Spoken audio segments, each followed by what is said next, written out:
On February 21st, 2020, a worried Zarina went to the Kolkata Park Street police station. I need to file a missing complaint report. My husband went to buy medicine yesterday and never came back. Zarina produced Ahmed Ali's Aadhaar card and passport to verify his credentials to the police officer. More than a month passed, but there was no sign of her husband until she saw a newspaper report. Bangladesh captures murderer of Mujibur Rahman. It was then she learned that her husband Ahmed Ali was actually Captain Abdul Majid and the prime accused in the plot to assassinate the country's founder, father of the nation, Sheikh Mujibur Rahman.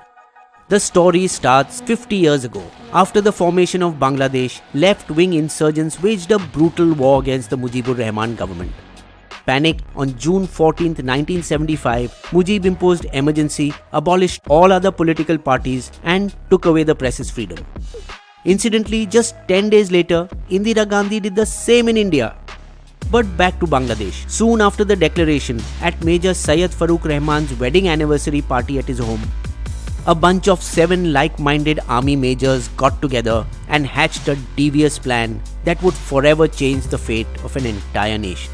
Bangladesh can't carry on like this. We will be destroyed. Something must be done. As they had planned, Majid took out weapons from the Bengal Lancers armory. Then in the early hours of August 15, 1975, the 7 conspirators, along with a few army captains and Risaldars of the Bengal Lancers regiment, gathered and divided themselves into 4 groups. One group went to Sheikh Mujib's house, another went to one of his nephew's houses, a third to his brother-in-law's house, and the 4th and the largest group fanned out to restrain troops loyal to Sheikh Mujib. Sheikh Mujib's residence, morning 5:30 am. Sheikh Kamal, Mujib's eldest son, was killed at the reception area of his house. Next came Chief of Military Intelligence, Colonel Jamiluddin Ahmad, who was telephoned by Mujib. Some of your men have barged into my house. Control the situation. Jamil immediately rushed to Mujib's residence. Are you out of your brains? Stop this, now! Jamiluddin was shot at the gate by the men guarding the outside entrance. Inside the house, they killed Mujib's wife, Sheikh Fazilatun Nisa Mujib, his younger brother, Sheikh Nasir, and his younger son, Sheikh Jamal. Mujib's youngest son, Sheikh Russell, around 10 years old, and his 2 daughter-in-laws were also shot dead. Sheikh Mujib still refused to surrender or withdraw his orders for the emergency and ended up being shot. The assassins did not even spare Mujib's guards and servants who were hidden inside the toilets. From his entire family, only 2 daughters of Mujib, Sheikh Hasina and Sheikh Rehana, who were abroad studying in West Germany at that time, survived. The second unit went to Sheikh Mujib's nephew, Fazlul Haq Mani's house and killed him and his pregnant wife, Arzu Mani. The third group, which included Majid, went to his brother-in-law, Abdur Rob Sarinabad's house, killing him and several members of his family. Majid didn't stop there. Immediately after the killings, he took over Dhaka radio station, getting control over communications of the country. The 4th and largest group was sent to repel the expected counterattack by Mujib loyalists. But after a brief fight and a loss of 11 men, security forces loyal to the president surrendered. A few weeks later, in early November, Majid went to Dhaka Central Jail with his group of army officers to complete the job, killing the 4 national leaders who were arrested soon after the assassination and still remain loyal to President Mujib. It is believed that Deputy Army Chief Ziaur Rahman had at least an inkling of the events to follow. On the day of the assassination, when Zia was informed about the news, he was supposedly shaving and did not show any surprise about the development. Sir, President Mujib has been assassinated. So what? Vice President is there to take charge. After the assassination, Ziaur Rahman briefly became the new army chief before being ousted and put under house arrest by other army officers. Successive presidents condoned the killing of Mujibur Rahman. President Khondakar Mushtaq Ahmed declared martial law and promulgated the infamous Indemnity Ordinance. Killers of Mujib are the brightest sons of the armed forces and will be protected from prosecution. In 1979, Ziaur Rahman, now in a turn of events, was reinstated as President of Bangladesh, but he too protected the assassin. The Indemnity Act continues to be valid, rewarding Captain Abdul Majid with foreign postings in Libya and Senegal. After Captain Majid quit the army in 1980, he was appointed to the rank of Deputy Secretary at the Bangladesh Inland Water Transport Corporation and also served as the Director of the Department of Youth Development and Department of National Savings. He often publicly boasted, "It was me. If I was not there, the plan could never have been executed." But things began to look shaky for him when Mujib's daughter Sheikh Hasina, who had taken refuge in India, returned to Bangladesh on May 17, 1981 in a bid to attain power. 13 days after Sheikh Hasina's homecoming, President Ziaur Rahman was assassinated as dramatically as Mujib was.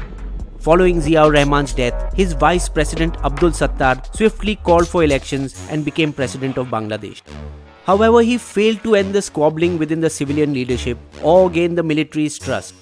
In these unstable conditions, Hussein Muhammad Irshad, who was the military general then, seized this opportunity and ousted the president with a disciplined, bloodless military coup.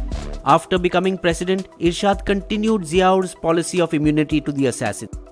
In 1990, the warring family of the two assassinated presidents, Mujibur's daughter Sheikh Hasina and Ziaur's wife Begum Khalida Zia, left aside their personal differences and joined hands for the first time, mounting street protests and hartals against Irshad, after which he was forced to step down, arrested and put into jail on corruption charges.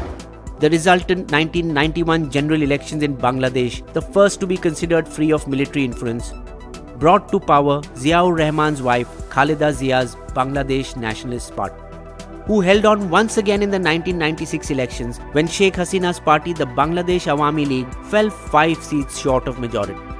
But the former military dictator of Bangladesh, Irshad, contested elections from his prison cell and won enough seats to enable Sheikh Hasina to become Prime Minister of Bangladesh.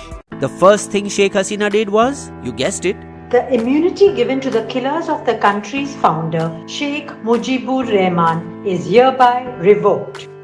A trial court was constituted. While the police searched for Captain Majid high and low in Bangladesh, before the trial even began, sensing the danger, he had illegally sneaked into India, where he began to work as a teacher in a madrasa, living a pious, nondescript life at Bedford Street, Kolkata as Ahmad Ali. Neighbors of a poor widow Zarina brought his proposal to her. "Marry Ahmad, you have a responsibility towards your child. He can support you." She had no idea that the pious man she married was actually a ruthless killer. By this time, the lower court of Bangladesh had already given the death sentence to 15 of the 20 army personnel allegedly involved in the assassination, including in absentia to Captain Majid, who was among the 6 absconding. The Bangladesh Supreme Court in November 2009 ratified the decision and ordered the hanging of 12 of the convicted 15.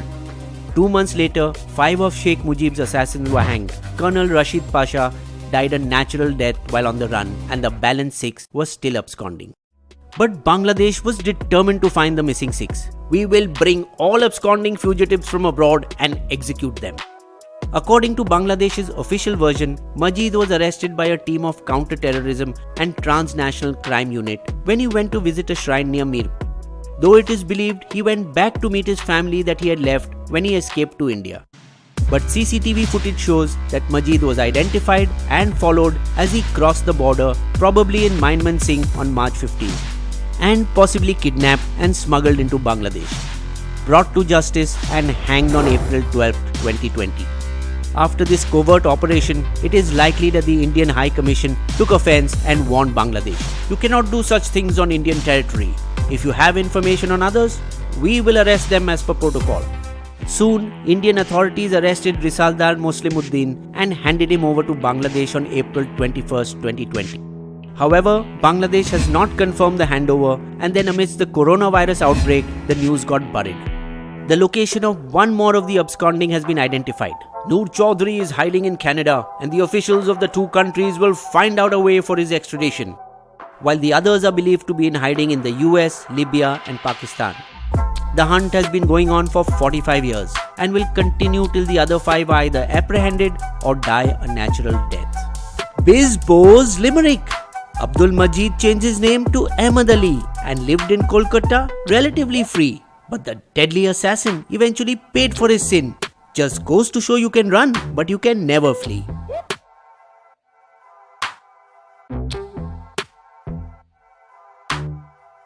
Subscribe to Bizbo's channel and be sure to click on the bell icon. Be the first to know when Bizbo releases a new video.